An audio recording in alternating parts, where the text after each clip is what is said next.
July 10th, 2016. Two men are walking into the entrance of a bank in Taipei. They're wearing medical masks and fisher hats. One of them guards the entrance, while the other stands in front of the ATM. He doesn't do anything though. He doesn't withdraw money with a card, nor does he try to blow it up. He just waits. And then something curious happens. The ATM starts spitting out banknote after banknote. All he has to do is collect the money. As a stranger approaches, they immediately abort and leave. The stranger will find the cash just lying there. Even though it doesn't exactly look like it, he just walked into a massive heist. While those two men collected their money, 20 others did the same thing at other branches. This is just one puzzle piece of a larger operation, a 2-year-long sophisticated attack that shook the global financial system to its core. More than 100 banks in over 30 countries with stolen funds amounting to roughly $1 billion. One of the biggest bank heists in history, orchestrated by hackers. The Carbonac Group. They are led by one elusive mastermind. But on this one night in Taipei, he and his team made a crucial mistake. One that they will pay a heavy price for. Carbonac was a game changer, I think. Poof. The attackers, they have the password of the administrator. So at that point we knew that they were watching what we were doing. It's very hard to arrest a piece of code. It was created in cooperation with the cybersecurity company Kaspersky Labs, on the basis of their documentary series, Tomorrow Unlocked. Also, check out this great podcast episode by Darknet Diaries on the story, link in the description. The actual events of this hack are known, but the names of the attacked banks and involved employees were never disclosed. So to tell this story, we created Maxim. That's him. It's the 8th of April, a regular Tuesday. He works in a Ukrainian bank. He's a well-respected employee, but he has a bad habit of not installing his Windows updates. As he sips his coffee and thinks about the receptionist he has a crush on, an email from his colleague pops in. It's from Sergey, his co-worker. The mail has a Word document attached. It translates into Compliance with Federal Law 115, dated 21/7/2014. Sounds important enough. Maxim clicks on it. He reads it, closes it, and continues his very ordinary workday. A few months later, Maxim is sitting in a meeting. His boss seems distraught.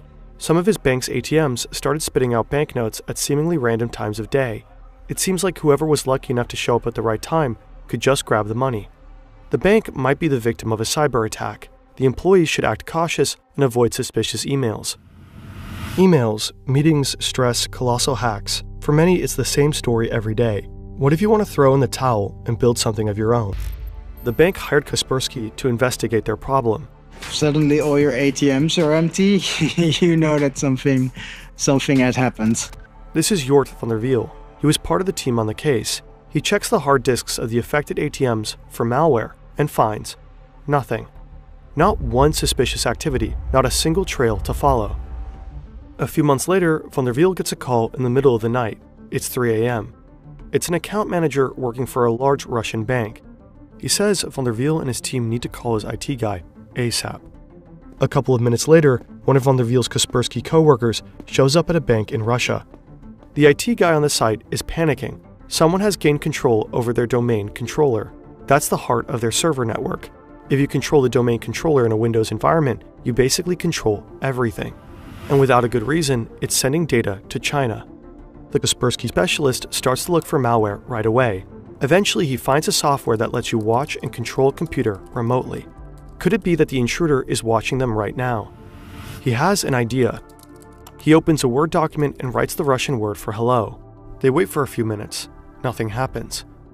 Then, suddenly, the cursor moves, and letters appear.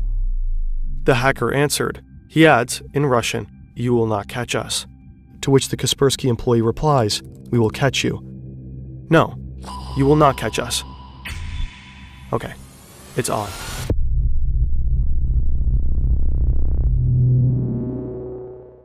It will take some time, but eventually the Kaspersky team finds the malware. It is similar to the Garburb Trojan. One configuration file of the malware is called Anomaly, so the team decides to call it Carbonac. This incident at the Russian bank gave van der Wiel and his colleagues hints about what is going on, and they link it all back to those hacked ATMs in Ukraine. Now they can reconstruct how the Carbonac hackers operate, so let's wind back. This is one of the Carbonac hackers. Again, it's the 8th of April, 2014. He already got into Sergey's email account, but he wants access to Maxim's computer. So he sends out this email with that attachment. The Word file exploits vulnerabilities in Microsoft Word to download malware that contains a backdoor. The hacker now has remote access to Maxim's computer. Next step, gain access to the whole network, and he knows exactly how to do it. The hacker installs a specific software on Maxim's computer, which slows it down, which in turn frustrates Maxim, so he calls IT to come by and check. By the time the IT guy comes over, the hacker has installed a keylogger. This way he will be able to see everything one types into Maxim's keyboard. The IT guy starts to investigate. To do so, he needs to type in his admin password, and bingo. The hacker got the admin's password. He tries it out on the domain controller, and yep, it's the same. Now he can go look for the computer in the network that controls the money transfers and the ATMs. But he doesn't attack right away. Instead, for months he silently observes the employees managing the transactions. Once he fully understands the process, he proceeds. To steal the money, the Carbonac Group developed 3 different methods. One way is to transfer money from so-called transaction management accounts to their own accounts. To avoid suspicion, they raise the balances by the stolen amount beforehand, keeping the total unchanged. Since banks check accounts only every 10 hours, the transfers go unnoticed. Another way is to take control of specific ATMs to let them spill out banknotes right into the hands of money mules. These are men hired through the Moldovan mafia who collect the money and send it to their bosses. In exchange, they get to keep a small cut. The third method is the most sophisticated. The hackers set up a couple of bank accounts in the names of their money mules, including debit cards. Then they make sure they all have the same small amount on it, let's say $3.33. Then they update the bank's database, exchanging that $3.33 for $1 million. Suddenly, all the money mules have $1 million on their bank account. Now they just use their debit cards to withdraw the cash. As a side effect of the database update, some broke bank customers will suddenly find themselves to be millionaires. The better the Kaspersky team understands the methods of the Carbonac Group, the more they begin to grasp how complex this operation is. Kaspersky teams up with Europol, major European banks, and various national law enforcement agencies to hunt them down. They are able to take down some of their servers, but then the hackers start using different tools and continue to work under the radar. By the beginning of 2015, Carbonac has robbed at least 100 financial institutions in almost 30 countries. Most of the victims are in Russia, but also in the US, China, and Europe. Within 2 years, they steal roughly $1 billion. They appear to be unstoppable, until someone screws up.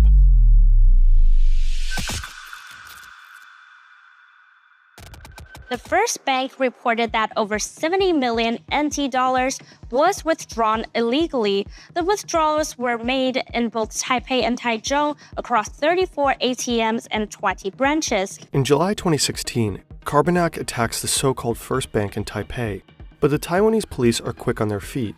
Very quick. 我们从被盗领的 ATM 的影像先去调 At least 500 police officers checking the CCTVs. We track all the footage from the ATMs and back to the hotels of all the suspects. 这一个车手的一个身份，陆陆续续，接下来3、4天的时间，全部把22位的一个身份22 money mules, most of them Russian, the rest from Eastern European countries. 19 of them successfully flee Taiwan, but 3 remain in the country with the money. Their faces are all over the media. To escape, they have to get rid of the money somehow. One of them hides 2 sports bags with some of the money at the Dongku Park. He then flees to Yilong County and hides there. But he is caught and leads the police back to the sports bags. But instead of 2, there is only 1 left. An elderly man found one of the bags and took it home. He probably think that was fortune from God. The police seize the second bag and search for the other money mules. A man called Bobby hides the rest of the money in 2 suitcases and stows them in 2 lockers at Taipei Central Station. Shortly after, 2 other men from Eastern Europe arrive in Taiwan and collect the suitcases from the main station. They go to a hotel to have brunch.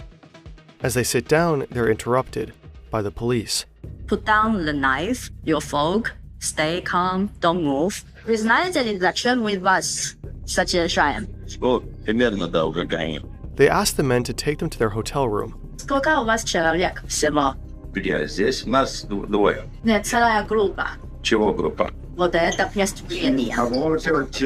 In their hotel room, law enforcement finds banknotes that are worth roughly 1.5 million US dollars. The Taiwanese police managed to recover 90% of the stolen money. The 3 money mules are sentenced to a little over 4 years in prison. These guys are just low-level operatives. But on the phone of one of the men, the Taiwanese police find pictures of stacks of money in various currencies. They also find emails from the suspected head of the Carbonac Group.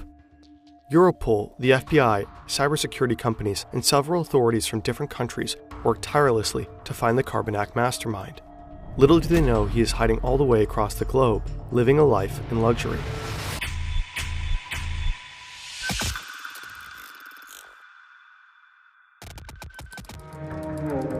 March 6, 2018. This is Dennis. He's Ukrainian, but now he lives with his wife and son in Alicante, Spain. He's a rather private person. He doesn't really leave the house. Right now, as per usual, he's coding new malware. He's one of the best of his trade. To keep a low profile, he does most of his spending in Bitcoin. At the time, he's worth 15,000 Bitcoins. In 2018, that was worth roughly $162 million. Today, it would be more than $1 billion. But there are some things that Bitcoin can't buy. Not a lot of car or house sellers like to be paid in digital currencies. So he needs to use real money to buy these, which leaves traces. This is what tipped off the police. They start to follow the money and eventually realize who he is. His laptop is still on and unlocked. The forensic team immediately starts to collect evidence. The authorities will seize 2 BMWs and jewelry, valued at $500,000, and of course his Bitcoins. But the vast majority of the stolen $1 billion remains missing to this day. Dennis K. may have been the mastermind behind the Carbonac operation, but he certainly didn't work alone. We think there was quite a big team, at least between 10 and 30 people altogether that was able to pull this scheme off. You can find the same piece of code being used by different groups, and it's very hard as a security researcher to know the difference which group is using what code, because the code is very similar. It's very hard to arrest a piece of code. In late 2018, 3 Ukrainians were arrested who were allegedly involved as well. The Carbonac malware still exists today. The hackers who use it go by many names: Fin7, Joker's Dash, Carbon, and Cobalt Spider. Experts suspect that those Russian cybercriminals are given free rein by the Russian government in order to cause chaos in the Western world. Maxim's bank lost millions. As we know now, this could have easily been avoided. The Carbonac Group exploited a vulnerability in Microsoft Word, one that had already been fixed 3 years prior, but Maxim was too distracted to install those Windows updates. So make sure to keep your systems up to date. It could save your employer a couple million.